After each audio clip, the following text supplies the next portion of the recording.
22과로서 은혜의 언약이라고 하는 제목을 가지고 서로 하나님의 말씀을 배우도록 하겠습니다. 은혜의 언약은 하나님과 택함을 입은 죄인 사이에 맺어진 협정입니다. 이 협정은 그리스도를 통해서 얻을 구원을 약속하시고 죄인은 그 약속을 받아들임으로써 순종함으로써 이루어지는 그 언약이죠. 그래서 이 언약은 구속의 언약에 기초를 두고 있다라고 하는 것입니다. 다시 말하면 이 모든 협정은 그리스도를 통해서 얻어지는 것이죠. 그리고 그리스도를 통해서 우리를 구원하시기 위해서 하셨던 그런 모든 사역들을 그 약속을 받아들이고 순종함으로 말미암아 이 모든 언약이 이루어지게 되는 것입니다. 그래서 은혜의 언약 가운데는 당사자가 셋이 있습니다. 그래서 은혜의 언약의 당사자, 첫째는 하나님이십니다. 하나님.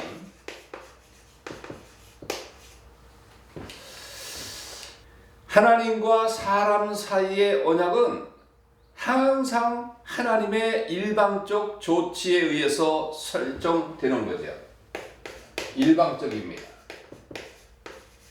하나님이 하시게 되면 하시는 것이고 하지 않게 되면 하지 않는 거지요. 그래서 하나님께서 이 언약을 세우시고 자기의 또 자기에 대한 다른 당사자와의 관계를 은혜롭게 결정하실 뿐인데 이 모든 것은 하나님의 일방적이다라고 하는 거지요.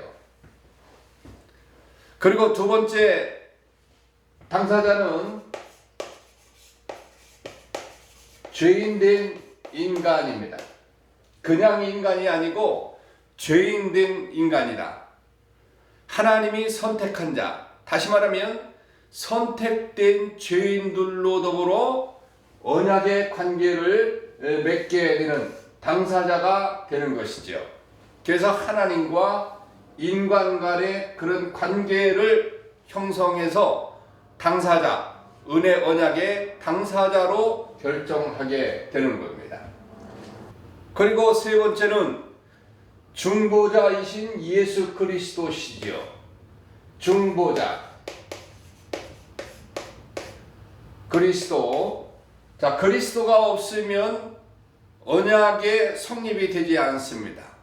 그래서 성경에서 그리스도는 언약의 중보자로서 분명하게 그렇게 이야기를 하고 있으니까 하나님과 인간, 다시 말하면 죄인과의 그런 관계 속에서 중보자의 역할을 하시는 분이 예수 그리스도시다 라고 하는 거죠. 자, 그러면 두 번째로 은혜 언약의 약속과 요구는 뭐냐?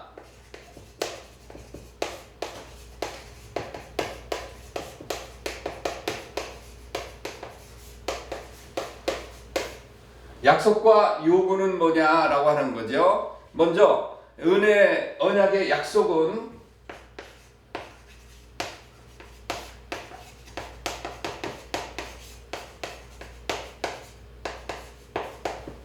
약속, 다른 약속들도 포함하고 있는 이 은혜의 중요한 약속은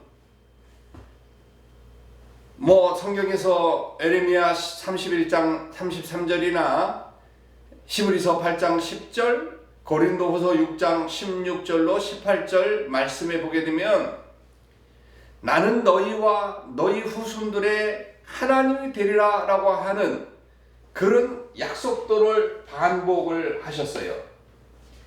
너희와 너희 후손들의 하나님이 될 것이다.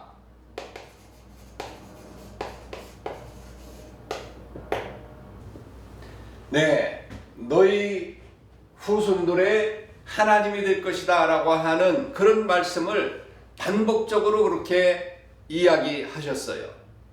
그래서 이 언약의 약속은 현세적인 축복, 그리고 칭의, 영생의 약속 등과 같은 모든 약속들을 다 포함한다. 그래서 이 언약 속에 이러한 약속들이 전부 다 포함이 되어 있는 겁니다. 현세의 축복, 칭의, 그리고 영생의 약속 등등. 자, 두 번째, 은혜 언약의 요구는 무엇인가?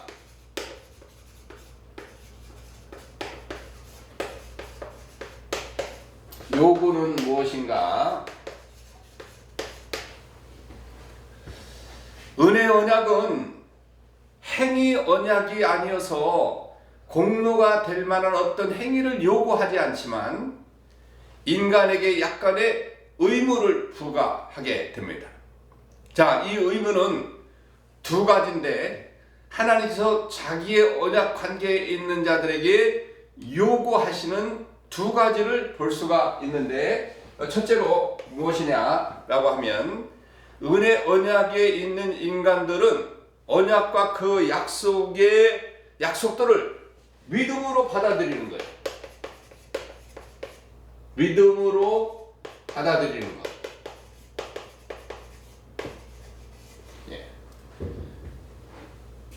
이 약속들이 이루어지기 위해서는 믿음으로 받아들이는 겁니다. 물론 구원이라고 하는 것은 하나님의 전적인 은혜지만 그래도 이런 언약 관계에 있는 인간들은 언약과 그 약속의 약속들을 믿음으로 받아들임으로 말미암아 언약이 성립이 된다라고 하는 거죠.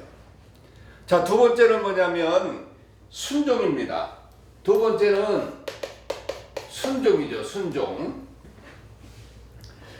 인간들은 그들 속에 있는 생명의 원리를 따라 새로운 순종심으로 자신을 하나님께 바쳐야 한다는 것이죠. 그래야만이 제대로 된 언약이 성립이 되는 것이다 라고 하는 거지요. 그러면 언약의 특성 5가지를 우리가 알아보도록 하겠습니다.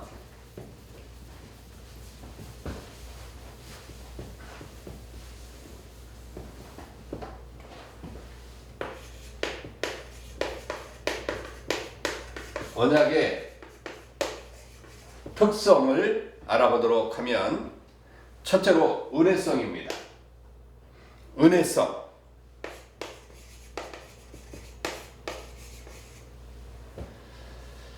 죄인들에 대한 하나님의 은혜로서 시종일관 모든 것이 다 은혜입니다.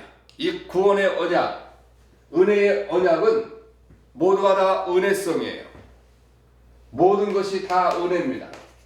하나님의 은혜로 가능한 거지요. 두 번째는 영원 불변성입니다. 영원 불변성. 하나님의 계획, 하나님의 언약, 이런 것들은 영원한 불변성을 가지고 있습니다. 인간은 변개한다 할지라도 하나님은 절대적으로 변개치 아니하시는 분이시다. 그리고 세 번째는 특수성입니다. 특수성.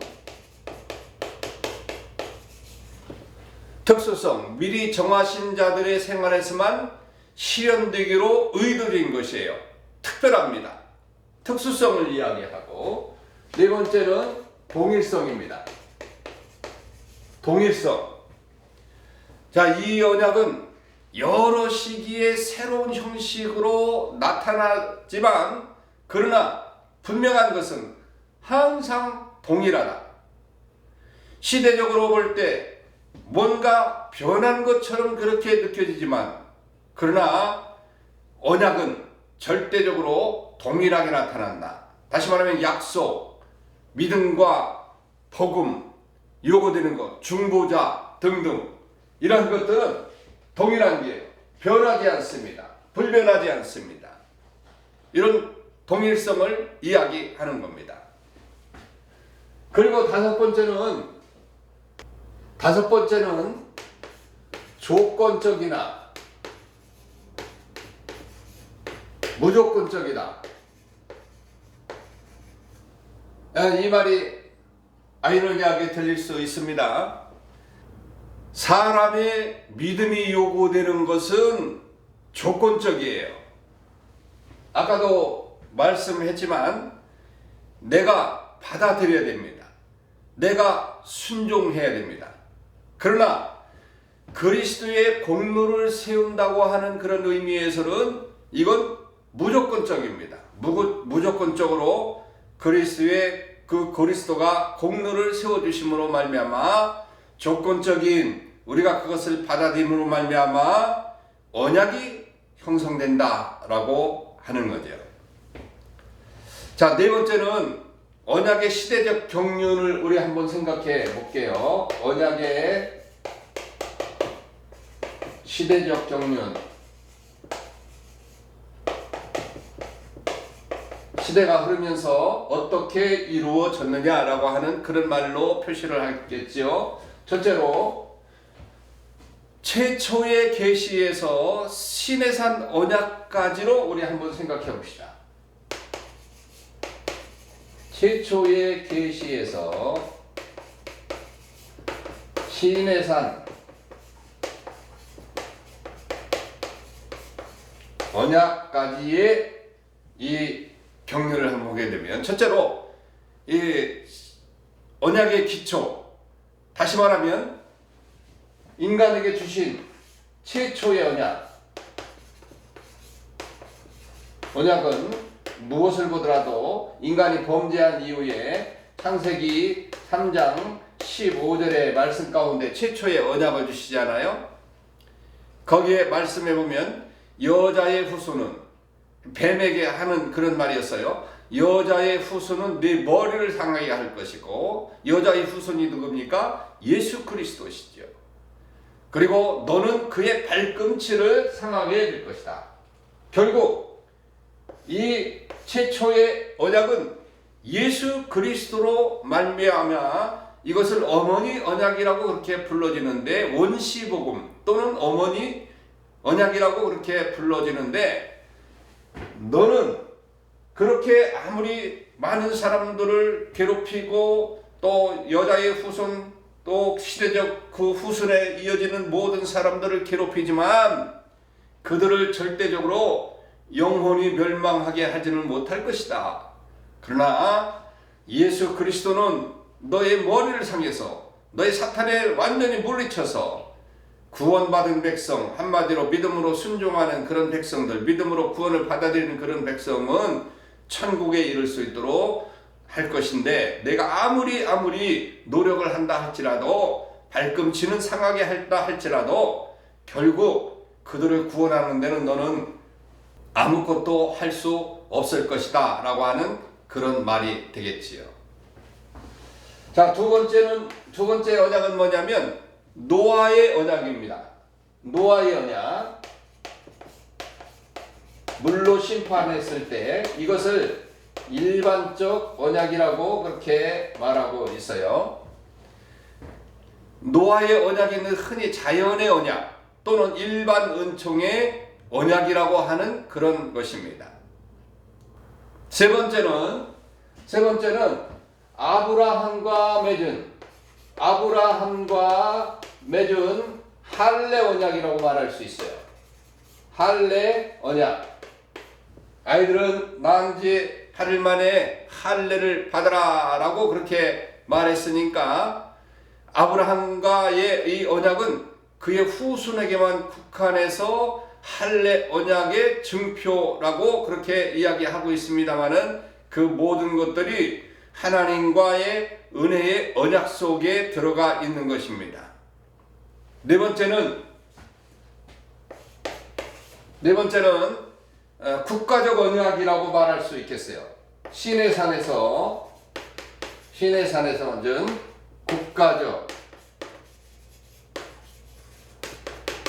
국가적 언약을 말할 수 있어요.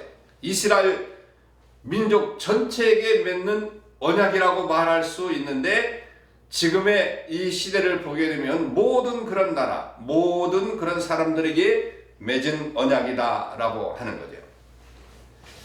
자, 두 번째로 신약의 새 언약을 이야기합니다.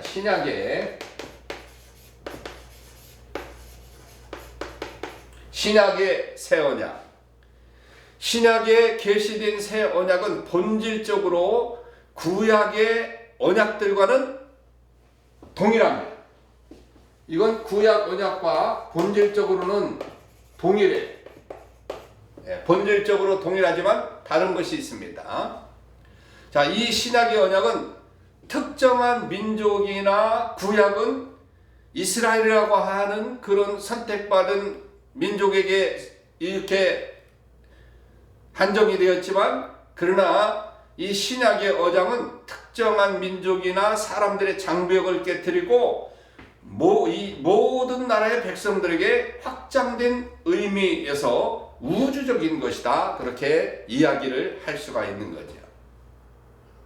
그래서 이 계약의 축복은 보다 영적이고, 그리고 세례와 성찬은 구약 성례를 대신하는 그런 언약으로 포괄적이고, 그리고 모든 사람들에게 적용되는 것이다 라고 그렇게 말씀할 수 있는 것입니다. 그래서 오늘 배운 이 말씀들을 종합해 보게 되면, 행위의 언약에 실패한 그런 인생들은 구속의 언약과 은혜의 언약을 통해서 구원하시는 하나님의 은혜임을 깊이 깨닫게 되는 겁니다. 아담과 하와가 범죄함으로 말미암아 행위의 언약은 파기가 되어버렸어요. 그러나 은혜로우신 하나님은 예수 그리스도를 보내주심으로 말미암아 새로운 언약을 주셨는데, 그것이 은혜의 언약입니다.